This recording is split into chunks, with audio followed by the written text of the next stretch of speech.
Bueno, hace unos años tuve el placer y el honor de hacerle una visita guiada por todas las entrañas de la estación a Joan Manuel Serrat. Igual estuvimos 3 horas o 4 viendo todos los rincones de la estación y me dijo, esta estación es de cine, ¿no? Y efectivamente, entonces le expliqué, me dio un poco pie a explicarle todo lo que se había hecho aquí con respecto al cine y después todo lo que se ha venido también realizando años más tarde hasta hoy en el entorno del 18 de julio, que sabéis que es el aniversario de la conmemoración de la inauguración de la línea de la estación de Canfranc.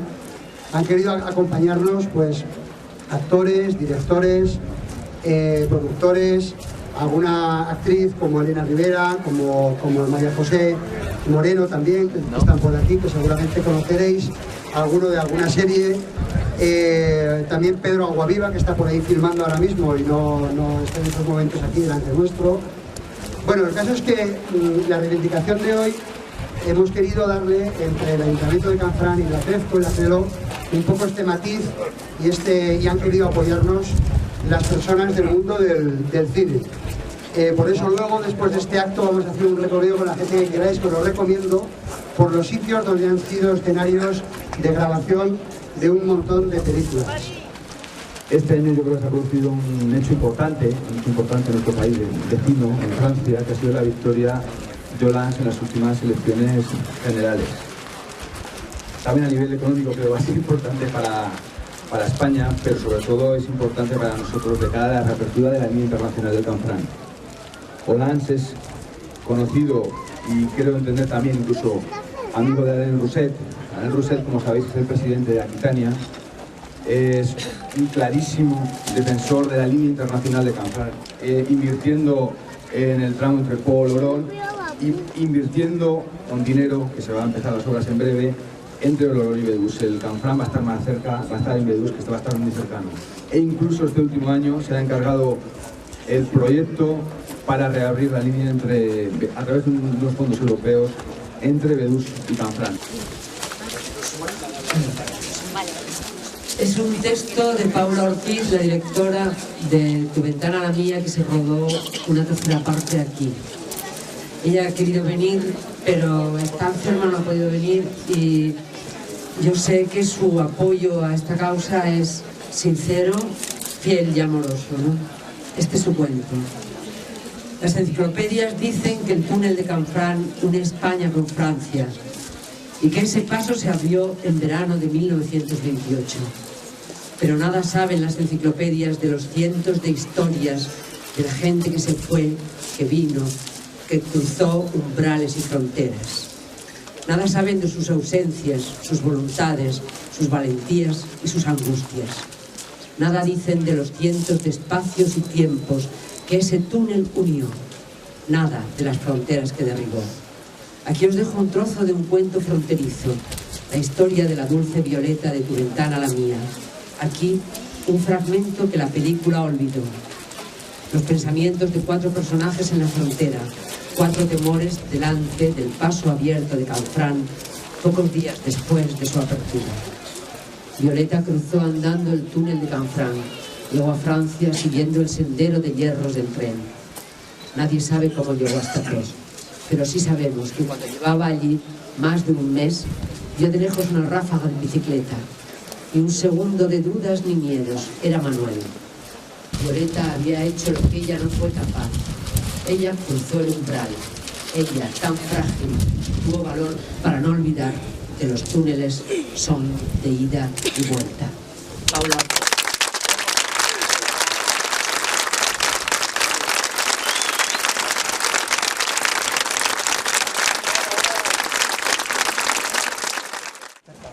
Ahora, el Canfranc. Los partidos políticos, sindicatos y organizaciones empresariales y sociales aragonesas abajo firmantes, tras la decisión de la Comisión Europea de postergar a 2030 la consideración del proyecto de la travesía central del Pirineo, y con la independencia de que se pudiese corregir esta situación, manifiestan su apoyo a la reapertura y modernización de la línea ferroviaria Zaragoza-Canfranc, al considerarla necesaria, viable y oportuna. La reapertura del ferrocarril de Canfranc, siempre respetuoso con el medio ambiente pirenaico, es necesaria, porque aumentaría la competitividad de las empresas aragonesas y donde otras situadas fuera de esta comunidad autónoma. La reapertura del ferrocarril de Canfranc es posible porque al tener toda su infraestructura hecha y en buenas condiciones, salvo en algunos puntos, su coste sería reducido y por tanto asequible, incluso en momentos como este de restricciones presupuestarias. Den a los gobiernos de España y Aragón que hagan todo lo necesario y consignen las correspondientes partidas presupuestarias, si es posible ya, desde el ejercicio de 2012, para conseguir la dicha reapertura y modernización del ferrocarril de Canfranc, de conformidad con los proyectos existentes. A tal fin, firma el presente documento de la ciudad de Zaragoza a 16 de marzo de 2012 el portavoz del Grupo Parlamentario Popular en las Cortes de Aragón, el portavoz del Grupo Parlamentario Socialista en las Cortes de Aragón, el portavoz del Grupo Parlamentario del Partido Aragonés en las Cortes de Aragón.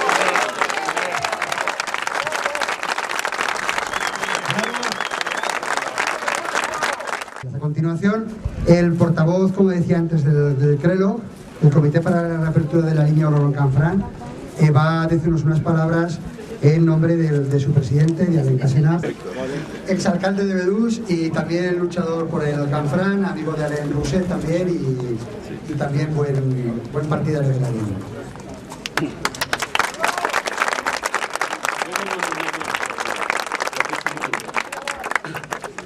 Amigos, anteayer la CREFCO y el CRELOC quiere decir, para que lo saben, Comité por la Reapertura de la Línea Oloron-Canfranc. Desde los años 70, el Valle de Aspe próximo está huérfano de su tren. Francia decía, esta línea es deficitaria y España tiene que pagar una gran parte de este déficit. CREFCO y CRELOC, en los años que pasaban, siempre luchando, hasta que, por nuestra parte, una luz pequeña llegó de la región de Aquitania. Alain Rousset, el presidente de la región, después de bautizar con Marcelino Iglesias en Bedús la línea Goya, ya se acuerdan, fue el 5 de noviembre de 2003, hace tiempo ya. Y ya tenemos una respuesta interesante. Georges Lavazé, senador y también presidente del Consejo General de Pirineos Atlánticos, el equivalente de la Diputación Provincial, nos mandó esta carta, que la tengo aquí, a ver si lo puedo hacer todo. Esta carta la tengo aquí. Convencido del interés de la rehabilitación de esta línea histórica, he tomado la decisión de obrar a la elaboración de una propuesta de ley de financiamiento de los últimos 30 kilómetros. Es un poco, bueno, son cosas políticas, ya lo saben, ¿eh? Es decir, que hay muchas palabras para decir una cosa sencilla. Es importante que esta concentración sirva para que los gobiernos español y francés disipen las dudas que puedan albergar todavía sobre la oportunidad de reabrir el Canfranc y tomen en la próxima cumbre hispano-francesa la decisión de reabrir el Canfranc para que en el año 2015, cuando se termine la reapertura del tramo francés de Oloron a Bedús, las obras continúen sin interrupción hasta alcanzar Canfranc, donde también en el lado español se deben estar realizando los trabajos para su reapertura. Este año tenemos que decir, como todos los años, y gritar bien fuerte para que nos oiga todo el mundo: ¡reapertura! ¡Reapertura! ¡Reapertura! ¡Reapertura! ¡Reapertura! Gracias a todos.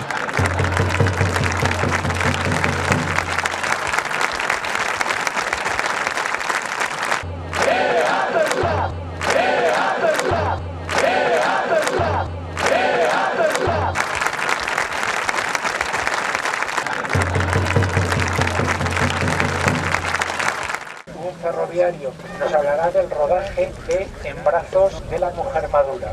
Filmó en las vías del lado español, donde está parado ahora el tren. Pedro Navarro, que participó en aquel rodaje, nos va a contar cómo fue. El que haya visto la película recordará que tan solo durante 1 minuto y medio o 2 minutos hay escenas con motivos ferroviarios. Pero lo que está detrás de esos 2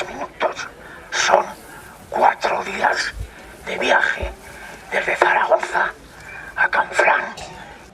Y un día de rodaje fue para ese momento toda una proeza, porque la Asociación Zaragozana de Amigos del Ferrocarril y Tranvías puso a disposición de la productora 2 locomotoras de vapor. El que mandaba en todo el equipo que tenía aquella productora, voy acabando, era el jefe de estación, originó más de un problema de seguridad. En ese muelle que está al fondo, que es donde está el transbordo, donde se movían entre los trenes franceses y españoles, es donde grabamos a una de las personas que en ese documental, la mayoría de esas personas que hemos grabado allí, por desgracia, han ido muriendo. Murió Victoria Labarta hace poco, una de las vecinas de Canfrán más valientes de poder contar esa historia, porque ella tocó el oro, como su marido Daniel, que Daniel la había cargado. Bueno, pues aquí vinimos con un carabinero que se llamaba Teodoro Cascante, que él era uno de los que cambiaban y cargaban esas cajas del oro que robaban los nazis en Europa, en todos los países que iban conquistando o ocupando, y lo intercambiaban por el wolframio que les vendían los españoles y los franceses. En los años 40, aquí era como un círculo de libertad,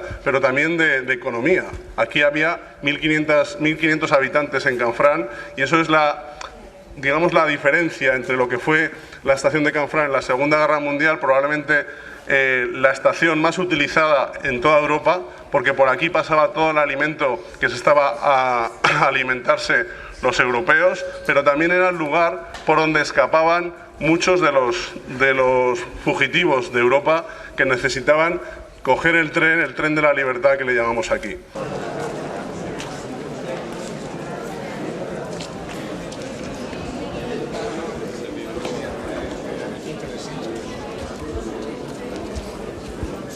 Esta es la casita que se utilizó como vivienda de Violeta y sus tíos.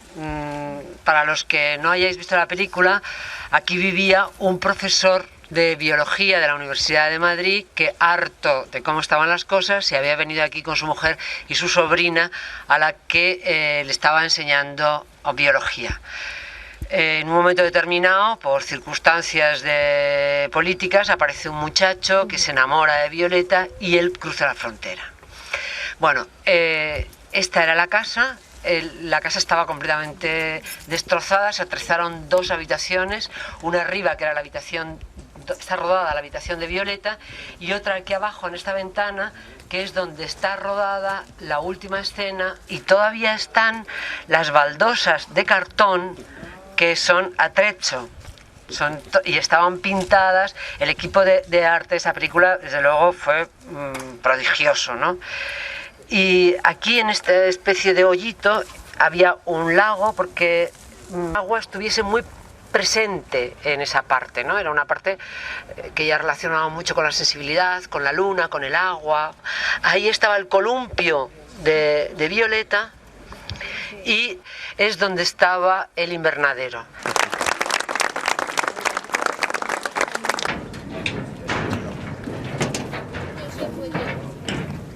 Mis primeros contactos con el Canfrán son ya a los 7 años. Mi padre era ambulante de correos y subía aquí a Canfrán en el vagón estafeta, y me contaba pues, unos viajes que para mí eran míticos, ¿no? Y un día pues conseguí que me subiera en ese coche correo, y por fin vi, o sea, por primera vez vi esta estación maravillosa. Era un día lluvioso, gris, pero a mí me pareció que había un sol radiante. Como también soy aficionado al cine, soy realizador, pues tarde o temprano pues hice un cortometraje sobre el Canfrán, sobre el año 90. Naturalmente eran Super 8, entonces se filmaba, no se grababa. En ese documental, que está realizado de una forma esquemática, muy sencilla, hay imágenes que ya son imposibles de obtener. No sé qué tiene el Canfrán, pero la verdad es que nos ha enganchado a todos, y que bueno, y que seguimos ahí, pase lo que pase. Estamos recibiendo buenas noticias por el lado francés. Aquí se nos achacaba un poco a que no se hacía mucho, pero que el tren subía, nos parecía eso muy poco. Hay que conseguir que esta vía tenga ancho internacional y baje directamente hacia Zaragoza, hacia Plaza. No solamente por la cuestión económica, sino por la social, la humana y la cultural, porque el Canfranc es todo eso, es cultura. En las nuevas generaciones, ¿qué puede suponer esta vía de comunicación que nos une o que tiene que unirnos con Europa? Hoy día, con las nuevas tecnologías, sabemos que esto ya es algo más bien romántico, pero a pesar de todo queremos esa vía física, esos raíles de acero que atraviesen ese túnel y que nos lleven hacia donde queramos. Gracias.